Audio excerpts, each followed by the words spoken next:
แกนมันอีกแล้วพี่น้องเอ้ยเจอแกนมันอีกแล้วเพราะบ่ไปบ่มาดูใช่ทำพิซซ่าแกนมันสิแกนไม่ใช่ไม่ทางหุ้งทางคือไม่ทางลุ่มตัวเซาะก่อนสบายกินในสะพานเนี่ยตาดไปข้าวเดียวแล้วมาเจอในทางหุ้งคอยดึงกระบอกมาอยากแตกใช่ไหมเริ่มยากใช้เวลาลายพนักงานสีแดงบวกคุ้มค่ามันค่าลายไปท่านเขาเที่ยงก็บ่ต้องกินเช่นในทางหุ้งยังแตกเพิ่ม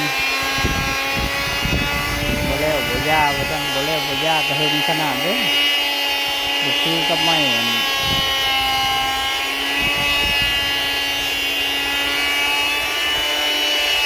มันจะค้ำนะมันจะค้ำมันอ่อน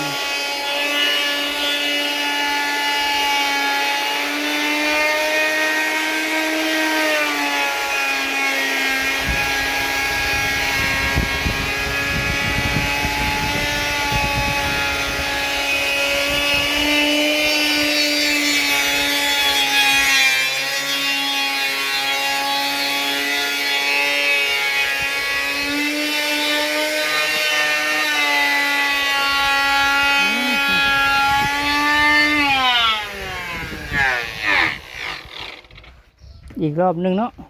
โอ้เจ้าทางซ่าทางรอบหนึ่งไปซ่าเนี่ยแค่มึงใช่เดินบ่อยากชุดแค่นได้อยู่นี่กันบดแตกออกนะปากกาปูก็ลิบเข้านี้ขาปูมันคมเข้าอยู่แล้วเนาะปัญหาจะคิดผ่านรอบสองบ่รอบสองเคยยัน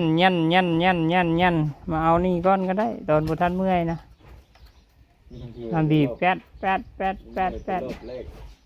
มาบีบบอนนี่นะมาบีบบอนเฮามันเชียนี่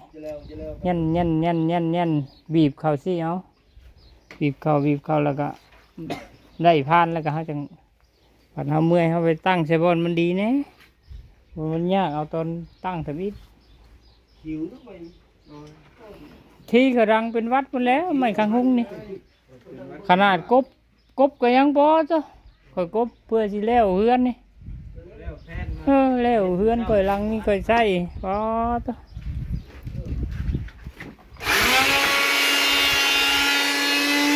คือเข้ากับปานนี่ได้มันเข้าข้างคกอยู่เด้อมันนี่ได้สีเข้ากับปานนี่เด้อไก่เจาะเข้าเบิดดกเข้ามาเจาะมีเข้าเอาห้ำก้อนมันนี่ก็ได้